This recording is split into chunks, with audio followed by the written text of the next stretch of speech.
anemias, porque o sea, anemia en contexto, pero dentro, para verlo desde un punto de vista didáctico, hay varios tipos de anemia. Entonces, el concepto de anemia, tener en consideración que es la patología más frecuente de la serie roja y se caracteriza por una disminución de la masa eritrocitaria habitual, que resulta obviamente insuficiente para llevar oxígeno a los tejidos. Es la patología más frecuente de la serie roja. Ok, ¿cómo vamos a abordar a la anemia? Vamos a abordar a la anemia por pasos estructurados. Primero, una historia clínica y exploración física. Acá sí podemos ir con calma, ¿no? Una anemia que no es aguda, que no está inestable hemodinámicamente, vamos a abordarlo por procesos sistemáticos. Entonces, ¿qué vamos a hacer? Historia clínica. Acá sí nos ponemos colegas así, colegas internistas, y preguntamos dónde vive, qué come, a qué hora comes, qué comes pescado, cuántas veces se puede al día, cuánto dura tu fecha de tu menstruación, cuánto más o menos cuánto es tu variación, te has hecho una ecografía, puedes valorar el contexto, dentro de tu comunicación hay este tipo de alimentos esenciales, bla. Pues, historia clínica, exploración física, hay que ver cómo se encuentra también el estado del paciente, tiene algún componente relacionado a la anemia que se presenta. Y recuerden que la anemia es solo un indicador. Detrás de la anemia, por ejemplo, tú agarras la anemia, levantas y hay un hipotiroidismo. ¿Se acuerdan del hipotiroidismo? ¿Usaba como anemia? No. Tiene anemia, levantas y hay un hipotiroidismo. Tiene anemia, levantas y hay un tóxico. Entonces la anemia amerita sí una evaluación clínica y exploración física. Nos vamos a ayudar al examen, no es solo mirar a la persona y decir, oye, está bien pálida, debe ser anémica. No, porque la palidez externa no necesariamente se acompaña de anemia. Hay que ver otros factores. ¿El corazón sufre con la anemia? Sí, por supuesto. Entonces, para valorar. Hemograma.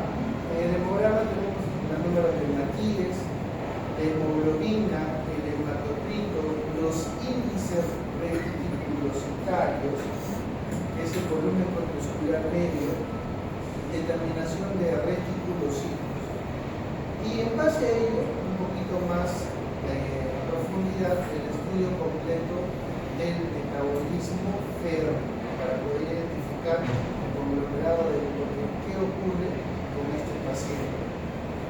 Se hace el examen, se hace el frotis examen, la morfología eritrocitaria, el frotis de sangre periférico puede ser opcional para la valoración de este tipo de patologías.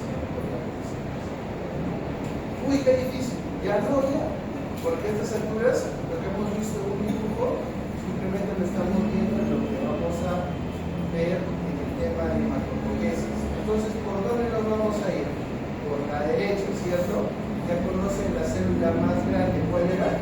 La floeritroblástica, se encuentra acá a la derecha. Entonces, si vamos a ir a hablar de anemia, nos vamos por acá. Y acá nos vamos con la más grande, floeritroblasto. Luego nos vamos con el nitroblasto, ortocromático o el normoblasto, retículos hídricos, y después nos vamos por acá. Entender los valores, porque sí acá ya hay que saber los valores. De hecho, el Matías, hombre, 4.5 a 5 millones por metro cúbico. Mujeres de 4 a 4.5 millones por metro cúbico. ¿Por qué esa diferencia? Discriminación, pues, ¿qué cosa de ello? ¿Por qué no somos iguales? ¿Por qué no hay igualdad?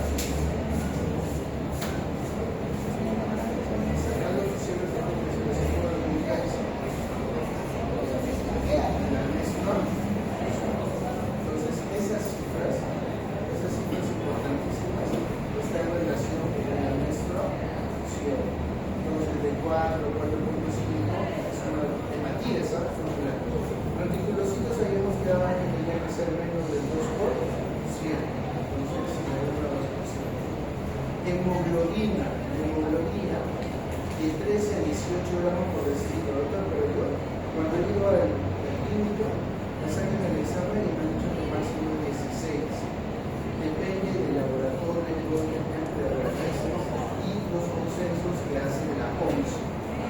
La mujer de 12 a 16 gramos por decilitro y en relación al hematocrito con un 40-50%. Esto deben saberlo sin asunto, porque es un problema de salud pública nacional. Todos los, ¿han visto los debates? ¿De qué hablan todos los debates? Entonces, esto sí que lo tienes que volumen corpuscular medio de 80 a 100 femtolitros. Concentración corpuscular media de hemoglobina de 32 a 36 gramos por decilitro.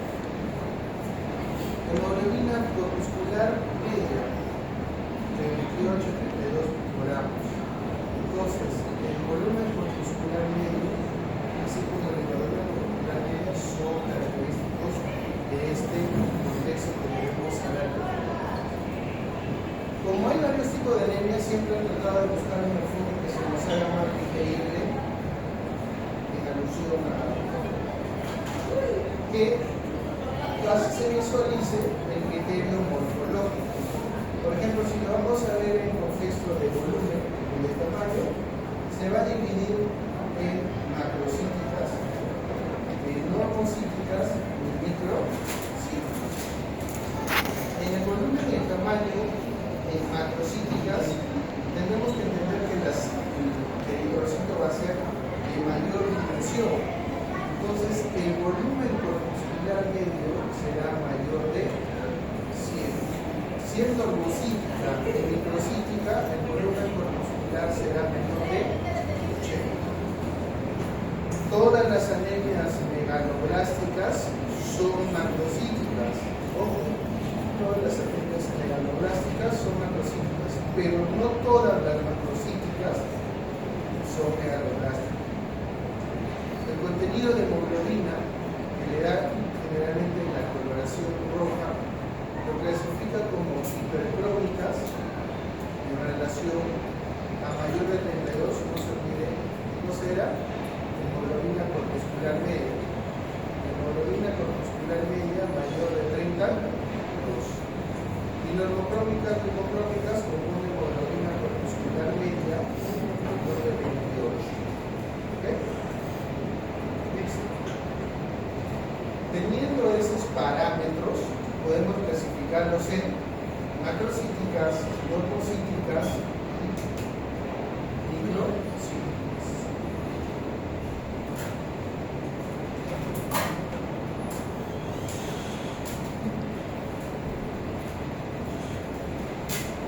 Las microcíticas, que son el volumen corpuscular disminuido, ¿cuál es la más frecuente?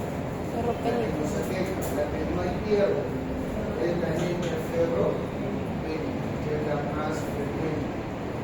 Luego, para otros escenarios están las talasemias, las hemoglobinopatías, las anemias de tipo inflamatorio, no se olviden de esas, anemia de tipo inflamatorio, las sideroblásticas, hereditarias, la uremia y, con sorpresa, intoxicación por plomo. ¿Aquel pegó el plomo? Sí, hay plomo. ¿Ustedes se van a ir al lugar del plomo? Alguien se va a ir seguramente al Cerro de Pasto. En el Cerro de Pasto van a ver a los niños, a todos los niños le van a sacar su examen y van a encontrar anemia. ¿Y qué vas a decir tú? No, la anemia es por la deficiencia de hierro. En ese escenario puntual donde el plomo está que se respira, no es el hierro, es el plomo. Entonces, ¿cómo se combate? Es una medida que ya ustedes lo van a saber, pero realmente es la alimentación anticatermafia. ¿Qué? Normocíticas de tipo inflamatorio es la más frecuente. ¿Qué quiere decir? Que un paciente que se encuentra con shock séptico o sepsis hace anemia, sí hace anemia, pero hace una anemia normocítica. Entonces, sí, los pacientes que están con shock séptico o sepsis hacen anemia. Anemias hemolíticas tengas anemia clásica, mixedema, pérdidas agudas, invasión medular, hepatopatías, sideroblastias adquiridas, todo ese contexto va relacionado. Al otro lado, macrocíclicas, anemia megaloblástica, los pacientes hepatópatas crónicos, los pacientes con cirrosis en general, hacen su tipo de anemia. El alcoholismo, síndrome mielodisplasticos, y ahí viene algo muy importante, hipotiroidismo. Entonces una cosa carga en la otra. Cuando lo van a hacer en el examen, le viene así como un hipotiroidismo, y ustedes dicen, no, pero hemos hecho endocrino, no debería bien, pero está jalando en la parte de la anemia. Administración de citostáticos. ¿Cuáles son? ¿Qué cosas de citostáticos? Los quimio, por eso se administra vitamina B12 y otros dentro de la valoración. Entonces tenemos un amplio espectro en las cuales nos va a ayudar, sobre todo cuando se clasifican como microcíclicas, macrocíclicas y macrocíclicas.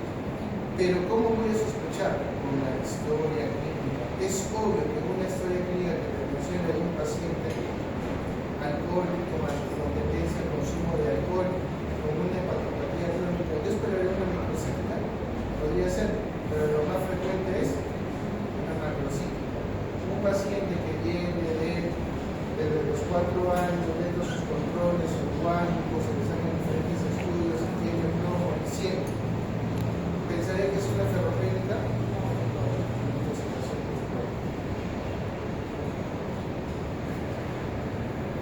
¿Ustedes conocen a la Diflubotum latum? ¿Sí? ¿Qué tipo de anemia produce? ¿Cuál sería? Una megaloblástica, ¿cierto? Entonces, la clasificación, porque, ojo, eso creo que lo tocamos, si no, igual no se va a recordar. Clasificación por criterio de autopercepción. Obviamente también vamos a tener anemias regenerativas o anemias periféricas. Anemias hemolíticas, hemorragias agudas o crónicas, son aquellas que se producen un aumento de reticulocitos por resolución, aumentar de los hematíes o pérdidas sanguíneas. Destrucción de hematíes, o sea, dentro de tu circulación, destrucción de hematíes, una hemorragia aguda crónica, alteraciones de la membrana, disminución enzimática, enzimopatías, alteraciones de la hemoglobina, hemoglobina paroxística nocturna.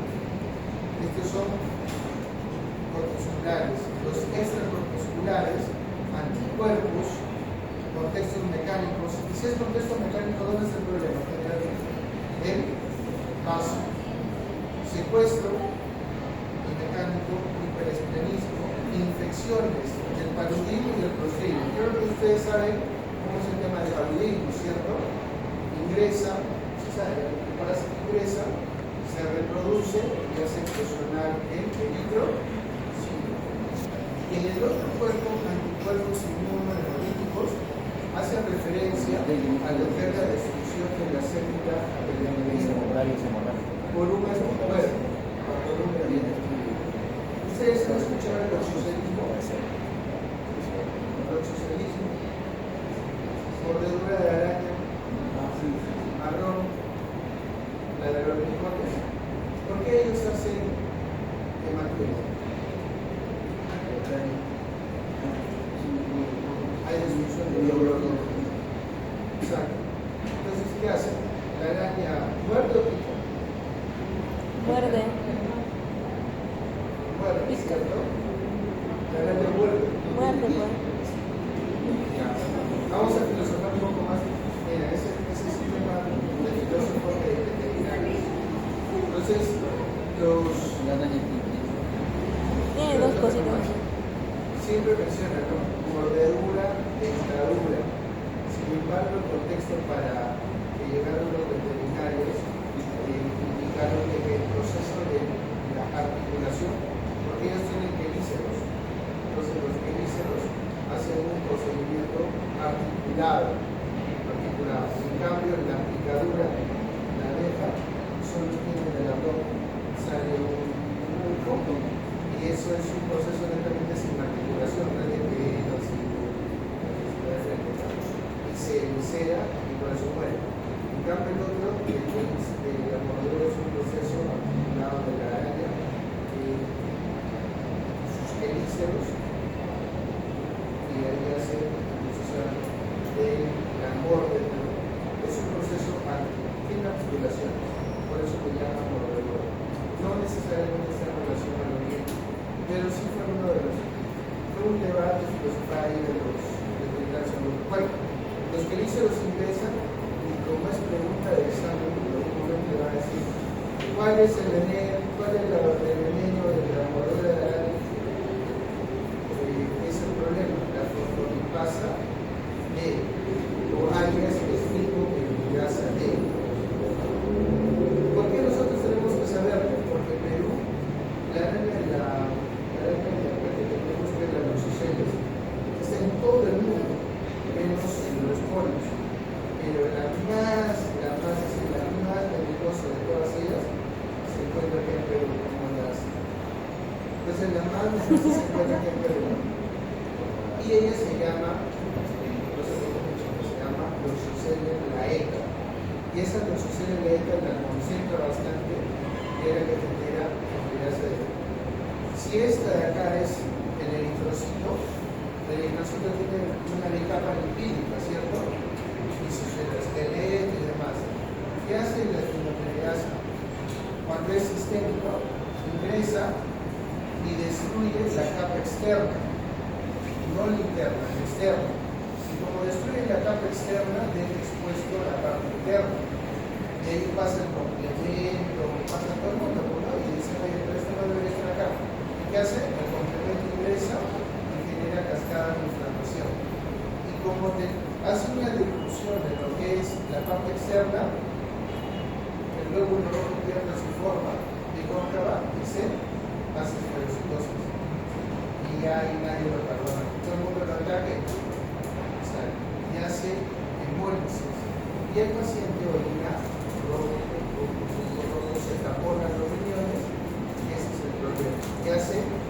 Como hay hemólisis, va a haber ictericia, ¿cierto? Y el paciente se hace ictérico, completamente ictérico, y se taponan los riñones, puede ser fallado.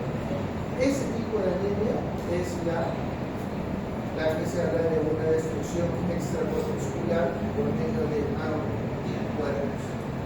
anticuerpos. Y el paludismo ya sea confusión. O sea, son variantes. Entonces, para ver lo que más o menos estamos comentando, disminución de la producción de hematíes. ¿Qué concepto se da? Cuando hay alteración de la síntesis de hematíes microcíticas, van a ser pequeñas.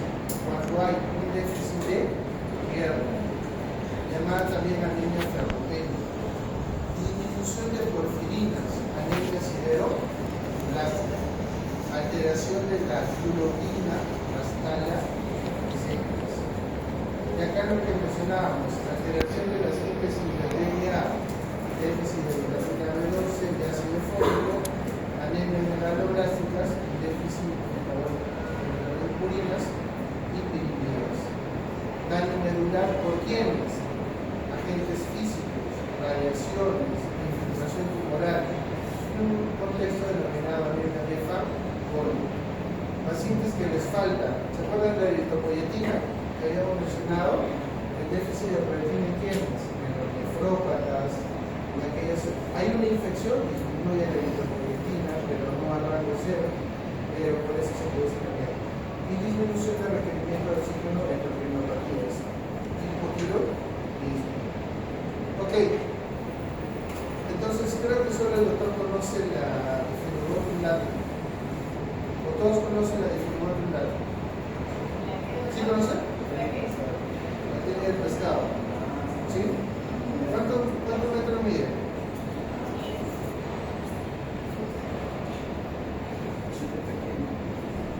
No me acuerdo, está en el fregote.